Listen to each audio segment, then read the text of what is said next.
वो तो बोल रहा है कि वर्ल्ड क्लास स्टैंडर्ड के काम हमने किए हैं, विकास के नाम पर वोट मांग रहे हैं। मित्रों, एक संस्था है जिसका नाम है bureau of Indian standards, BIS बोलते हैं। ये ब्यूरो ऑफ इंडियन स्टैंडर्ड्स देश की 21 महानगरों के पानी की जांच करती है और सबसे गंदा और सबसे जहरीला पानी दिल्ली का निकलता है। यह परिस्थिति ला करके खड़ी कर।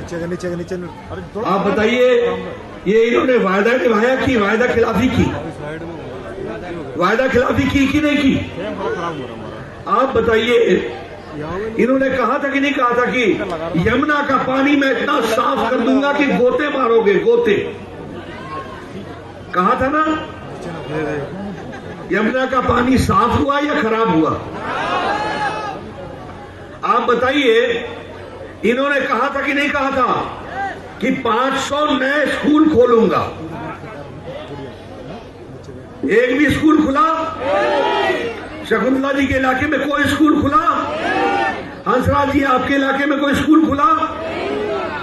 एक भी स्कूल?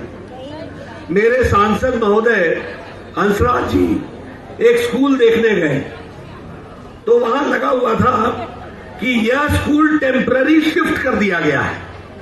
जब पता चला कि हंसराज जी आने वाले हैं तो स्कूल को ही शिफ्ट कर दिया, और जहां शिफ्ट किया वहां जब गए तो वहां तंबू गड़े हुए दिखे। आप बताइए, इन्होंने कहा था कि नहीं कहा था कि 20,000 गेस्ट टीचर को हम रेगुलराइज करेंगे? एक भी टीचर रेगुलराइज हुआ? यह है इनका वायदा खिलाफी। इसलिए ये कल क्या करेंगे, इसका आधार अगर ढूंढना है तो जो पीछे क्या किया है उसको आधार बना करके तय करोगे तो अच्छा रहेगा।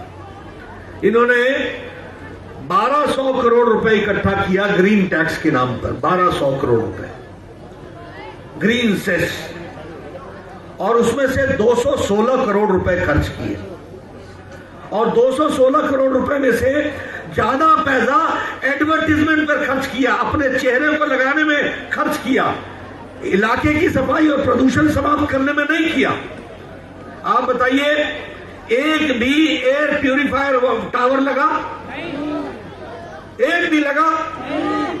इन्होंने कहा था कि आर्टिफिशियल क्लाउड कृत्रिम तरीके से बादल से बारिश कराएंगे और बारिश करा करके प्रदूषण को खत्म करेंगे। किया क्या? और मोदी जी ने, जिनको आपने दिल्ली में सरकार नहीं बनाई, उसके बावजूद मोदी जी ने ईस्टर्न और वेस्टर्न पेरिफेरल एक्सप्रेस हाईवे बनाकर 60,000 गाड़ियां जो दिल्ली में आकर के जाती थी उनको दिल्ली से बाहर निकालने का इंतजाम किया। ये बात हमको ध्यान रखनी। किया कि नहीं किया? दिल्ली मेरठ एक्सप्रेस हाईवे का फर्स्ट फेज बन गया कि नहीं बन गया? बन गया। दूसरा फेज का काम चल पड़ा कि नहीं चल पड़ा? ITO पर अंडरपास, जिससे 60,000 गाड़ियां अंदर से ही निकल जाएंगी, उसकी व्यवस्था मोदी जी ने की कि नहीं की? काम चल पड़ा कि नहीं चल पड़ा? मित्रों, जब आपने सरकार दिल्ली में दूसरी बनाई, उसके बावजूद भी दिल्ली में काम किया मोदी जी ने कि नहीं किया? आप बताइए, आपको कहा गया था कि 15 लाख CCTV कैमरा लगेंगे, लग गए?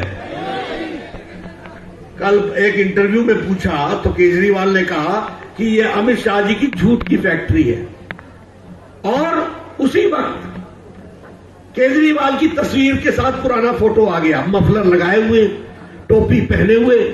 आजकल ठंड नहीं लगती है, सत्ता की गर्मी है।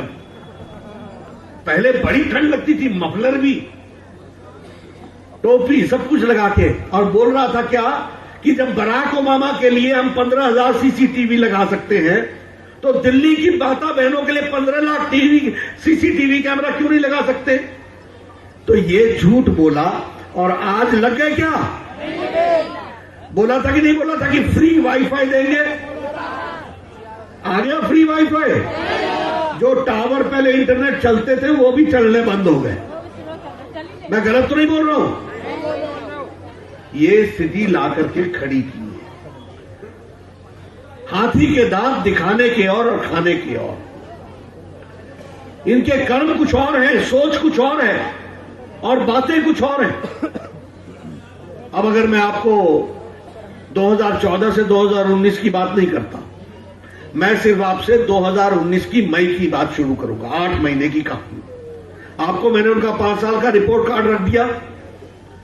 उन्होंने कहा था कि नहीं कहा था कि 5000 बसें नहीं चलेंगी डीटीसी की? चली बसें? एक भी नई बस दिखती है दिल्ली में? 1081 बसें घट गई हैं। 5000 बसें क्या चलानी थी? सुप्रीम कोर्ट के झिड़क के बावजूद भी 1081 बसें घट गई हैं। रिंग रेल मतलब बोला था कि नहीं कि रिंग रेल बनेगी? रिंग रेल बनी? जनता का रेल बना दी कि नहीं बना दी? जनता को मुसीबत में डाल दिया, लेकिन रिंग रेल नहीं बनी। आप बताइए, एक भी फ्लाईओवर बना? एक भी फ्लाईओवर? मोदी जी को ये दिल्ली कैंट के पास फ्लाईओवर बनाना पड़ा कि नहीं बनाना पड़ा? भारत सरकार के पैसे से बनाना पड़ा कि नहीं बनाना? उन्होंने एक भी फ्लाईओवर नहीं बनाया, कोई विकास के काम नहीं किए। अब जब हम अपना रिपोर्ट कार्ड रखते हैं, मैं 2014 से 19 की बात नहीं करूंगा। आपने 7 के 7 एमपी जिता के भेजे थे और दोबारा आपने 2019 में आपने फिर से हमको जिता करके भेजा। मैं आपसे सिर्फ 8 महीने की कहानी सुनाना चाहता हूं। क्या यह सच्चाई नहीं है कि मोदी जी ने इस 8 महीने में वो काम करके दिखाया जो 70 साल नहीं हो पाया, वो काम पूरा करके दिखाया? बताइए, आपने जवाहरलाल नेहरू जी को 2 बार बहुमत दिया था कि नहीं दिया था? इंदिरा गांधी जी को 2 बार पूर्ण बहुमत मिला था कि नहीं मिला था? राजीव गांधी को 1 बार पूर्ण बहुमत मिला था कि नहीं मिला था? ये कोई भी धारा 370 जो टेम्पररी था उसको हटा सके?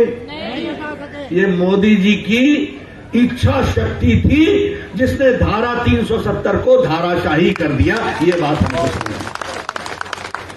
और मैं बार बार आपको इसलिए बोलता हूं कि इससे आप तो खुश हुए ही हुए, आपसे ज्यादा खुश जम्मू कश्मीर के लोग हुए। क्योंकि भारत के 106 कानून जम्मू कश्मीर में लागू नहीं हो रहे थे और उससे जम्मू कश्मीर का नुकसान हो रहा था। आज वो सारे 106 कानून लग गए। अब जो मोदी जी पैसा दिल्ली से भेजते हैं, वो नेताओं के हलवे मांडे में खर्च नहीं होता, वो श्रीनगर नहीं रुकता, वो पैसा सीधे पंचायत में जाता है, ब्लॉक में जाता है और विकास का काम चल पड़ा। पहले जम्मू कश्मीर में भ्रष्टाचार विरोधी कानून लागू नहीं था, एंटी करप्शन एक्ट लागू नहीं था। भारत सरकार का पैसा लिए चलो, खाए चलो, ऑडिट कोई होगा नहीं, मस्ती चली हुई थी। अब धारा 370 हट गई है, ऑडिट शुरू हो गया है, जम्मू कश्मीर बैंक का ऑडिट शुरू हो गया है। अब ये नेता या तो जेल में होंगे या बेल पर होंगे, यही परिस्थिति आ सकती है। जम्मू कश्मीर में अभी बीडीसी का चुनाव हुआ आजादी के बाद पहली बार। आजादी के बाद पहली बार बीडीसी का चुनाव हुआ है, इसलिए कश्मीर को आजादी अब मिली। आपको जानकर के खुशी होगी कि 310 सीटों में 80 सीटें बीजेपी ने जीती, 1 सीट कांग्रेस ने जीती, 7 सीटें पैंथर्स पार्टी ने जीती और पीडीपी और एनसी नेशनल कॉन्फ्रेंस दोनों चुनाव से भाग गए, बाकी सब इंडिपेंडेंट जीते। ये हमको समझना चाहिए। और आपको जानकर के आश्चर्य होगा कि सोफिया में 85% वोट पड़े और वहां कमल खिला है, बीजेपी जीती है। ये बात हमको समझनी चाहिए। पुलवामा में 86% वोट पड़े हैं, श्रीनगर में 100% वोट पड़ा है और सबसे ज्यादा कैंडिडेट खड़े हुए तो श्रीनगर में खड़े हुए। ये हमको समझना चाहिए। इसलिए आपसे ज्यादा खुश जम्मू कश्मीर के लोग हैं। आप बताइए, मोदी जी ने ट्रिपल तलाक समाप्त कर दिया कि नहीं कर दिया? आप बताइए, अगर हमारा समाज, भारत देश अगर सती प्रथा बंद कर सकता है, अगर बाल विवाह बंद कर सकता है, अगर दहेज प्रथा बंद कर सकता है कानूनन, अगर बहनों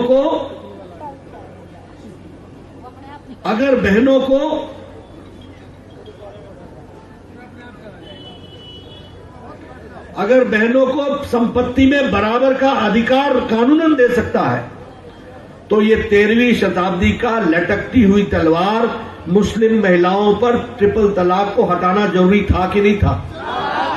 और मोदी जी ने उसको हटा दिया कि नहीं हटा दिया?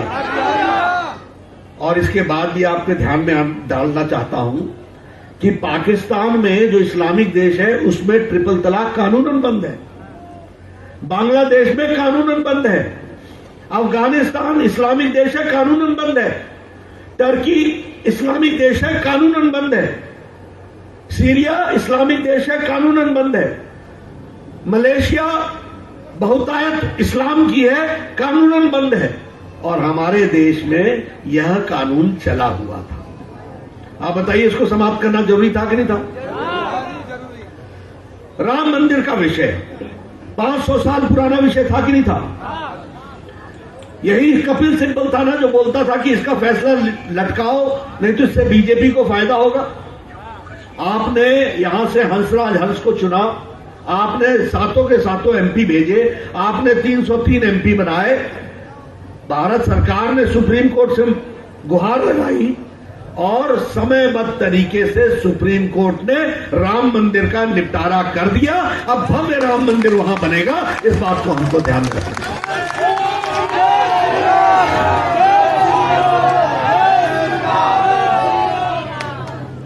इसको लटका रहे थे, 500 साल पुराना मसला।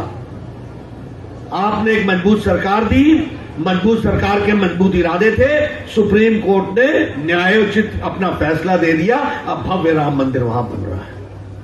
आप बताइए, दिल्ली में हम चुनाव जीत नहीं पाए, आपने हम दूसरे को आशीर्वाद दे दिया, लेकिन मोदी जी ने आपको प्रधानमंत्री पीएम उदय प्रोग्राम के तहत पहले प्रधानमंत्री आवास योजना, जिसको केजरीवाल ने लागू नहीं किया, और उसने लागू नहीं किया इसलिए प्रधानमंत्री उदय योजना के तहत जहां झुकी वही मकान, ये करके दिया कि नहीं दिया?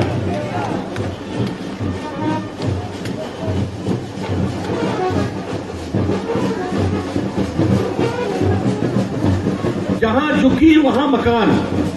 अब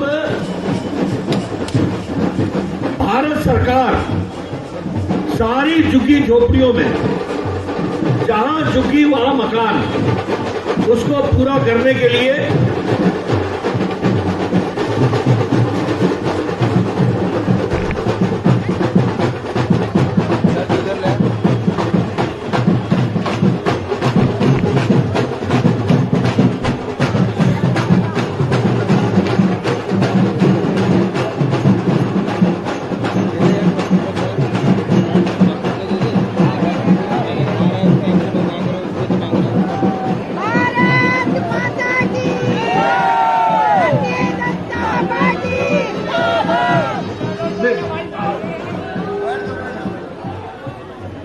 जहां झुग्गी वहां मकान, 30 स्क्वायर मीटर का मकान, 2 कमरे, साथ में एक वॉशरूम, टॉयलेट, एक किचन और साथ में बालकनी। ये भारत सरकार मोदी जी जहां झुकी है वहां मकान बना करके देंगे, इस बात को हम लोगों ने पूरा किया। और इतना ही नहीं, जब वहां मकान बनेगा तो जिसकी झुग्गी हटेगी उसके तब तक के रहने की व्यवस्था भी भारत सरकार करेगी, ये बात को भी हम लोगों ने समझा है। आप बताइए, ये जो 1731 अनाधिकृत कॉलोनीज थी, अनाधिकृत कॉलोनी, इनको मालिकाना हक दिया कि नहीं दिया? और ये मालिकाना हक में केजरीवाल जी ने रोड़ा लगाया था कि नहीं लगाया था? अड़ंगा लगाया था कि नहीं लगाया था? हर विकास के काम में अड़ंगा लगाना। अभी ये चौथा फेज जो मेट्रो का था, इसमें केजरीवाल जी ने अड़ंगा लगाया था कि नहीं लगाया था? उसके बावजूद मोदी जी ने काम शुरू करवा दिया कि नहीं करवा दिया? ये हमारा रिपोर्ट कार्ड है, जो हम कहते हैं वो हम करके देते हैं। और इसलिए अगर एमसी हमारी है और भारत सरकार हमारा है, तो दिल्ली सरकार भी हमारी होनी चाहिए और उसके लिए हमको काम में जुटना है। मित्रों, अब CAA जो बेचारे 1947 के बाद धार्मिक आधार पर प्रताड़ना हो रही थी और वो भारत आ गए थे, उनको नागरिकता देनी चाहिए थी कि नहीं देनी चाहिए थी? मोदी जी ने सही काम किया कि नहीं किया? और इस नागरिकता के खिलाफ ये आप पार्टी वाले और कांग्रेस पार्टी वाले इसका विरोध कर रहे हैं कि नहीं कर रहे हैं? लोगों को गुमराह कर रहे हैं कि नहीं कर रहे हैं? क्या बोलते हैं कि करोड़ों लोग आ जाएंगे। अरे भैया, कानून पढ़ो। 2014 के 31 दिसंबर तक जो लोग यहां आ चुके हैं, वो भारत में रह रहे हैं, उनको नागरिकता नहीं है, उनको नागरिकता दी जा रही है। इस बात को हमको ध्यान में रखना चाहिए। और ये काम तो जवाहरलाल नेहरू जी ने कहा था, महात्मा गांधी ने कहा था, मनमोहन सिंह ने 2003 में कहा था। तुम नहीं कर पाए, तुम्हारे में जिगरा नहीं था। मोदी जी में वो ताकत थी, वो इच्छा शक्ति थी, उन्होंने पूरा करके दे दिया और उनको सिटीजनशिप राइट दे दी। ये बात हमको ध्यान रखना। लेकिन मैं पूछना चाहता हूं, ये जो शाहीन बाग में बैठे लोग हैं, यहां बताओ, आप पार्टी का संजय सिंह गया था कि नहीं गया था? आप बताइए, मनीष सिसोदिया कहता है कि नहीं कहता है हम शाहीन बाग के साथ हैं? कहता है कि नहीं कहता? आप बताइए, ये शशि थरूर वहां गया था कि नहीं गया था? ये मणिशंकर अय्यर गया था कि नहीं गया था? और इन्होंने क्या कहा कि तुम्हारी नागरिकता छीन ली जाएगी। अरे भैया, ये नागरिकता देने का कानून है, लेने का नहीं है। लेकिन बेचारी गरीब जनता को गुमराह करेगा। एनआरसी, अरे ये CAA है भाई, सिटीजन अमेंडमेंट एक्ट है। लेकिन मैं पूछना चाहता हूं कि जहां मनीष सिसोदिया गया, वहां शर्जिल इमाम ने भाषण दिया कि नहीं दिया? उसने कहा कि नहीं कहा कि आसाम को भारत से अलग कर दो? उसने कहा कि नहीं कहा चिकन नेक में हमारे लोग हैं, वो जरा सी कोशिश करेंगे तो आसाम अलग हो जाएगा भारत से? आप बताइए, इस मंच से मैं भाषण देके जाऊं और मेरे बाद या मेरे पहले कोई राष्ट्र के द्रोह में कोई भाषण दे तो मैं बचूंगा? मेरा उससे संबंध होगा कि नहीं होगा? तो मैं जानना चाहता हूं कि ये सिसोदिया का और आपका शर्जिल इमाम से क्या संबंध है? क्या संबंध है? अरे धारा 370 पर जो पाकिस्तान बोले वही भाषा तुम बोल रहे हो। ट्रिपल तलाक में जो पाकिस्तान बोले वही तुम बोल रहे हो। सिटीजन अमेंडमेंट एक्ट पर जो पाकिस्तान बोले वही भाषा तुम बोल रहे हो। तो भारत की नुमाइंदगी कर रहे हो या किसी और देश की नुमाइंदगी कर रहे हो? क्या है ये? क्या स्थिति ला करके खड़ी कर दी? आप बताइए। मैंने 3 दिन हो गए, मैं पूछ रहा हूं केजरीवाल जी से कि भाई आप दिल्ली के मुख्यमंत्री हैं, आपने शपथ ली, मैं ईश्वर की शपथ करता हूं कि मैं भारत के संविधान की रक्षा करूंगा, उसको अक्षुण्ण रखूंगा, जो कुछ भी मेरे ध्यान में लाया जाएगा प्रत्यक्ष या परोक्ष वह देश के हित के लिए मैं इस्तेमाल करूंगा। शपथ ली कि नहीं ली आपने? आप JNU में, जहां JNU के अंदर नारे लगते हैं, भारत तेरे टुकड़े टुकड़े, इंशाअल्लाह इंशाअल्लाह, नारे लगे कि नहीं लगे? JNU में नारा लगता है, अफजल हम शर्मिंदा हैं, तेरे कातिल जिंदा है। यानी सुप्रीम कोर्ट के जज जो फैसला दे वो कातिल हो गए। और इसमें कन्हैया कुमार का नाम आता है और कन्हैया कुमार के साथ साथ उमर खालिद का नाम आता है। केजरीवाल ने दिल्ली पुलिस को 1 साल हो गया इनके खिलाफ कार्रवाई करने की परमिशन नहीं दी है। क्या ये देशभक्ति है? ये देशभक्ति है? ये देशभक्तों के साथ खड़े होने का तरीका है? मित्रों, ये मुद्दे हैं चुनाव के, इसको ध्यान में रखो। विषय ये नहीं है कि आप शकुंतला जी को चुनाव जिता रहे हैं, विषय ये नहीं है कि आपने हंसराज जी को जिताया है, विषय ये है कि दिल्ली किसके हाथ में सुरक्षित है, दिल्ली किसके हाथ में आगे बढ़ेगी, दिल्ली को चलाने वाला कौन है। और मैं आपसे एक ही अपील करने आया हूं कि आप शकुंतला जी को जिताएं, सुमनलता जी को जिताएं, और सुमनलता जी के साथ साथ आप समर्थन दें, कमल के निशान को बटन दबाएं, पूरी ताकत से चुनाव जिताएं, दिल्ली का भला करें, अपना भला करें, दिल्ली को विकास की दृष्टि से ले जाएं। यही आपसे मेरी प्रार्थना है। आप मेरी बात सुन रहे हैं, आपका बहुत बहुत धन्यवाद।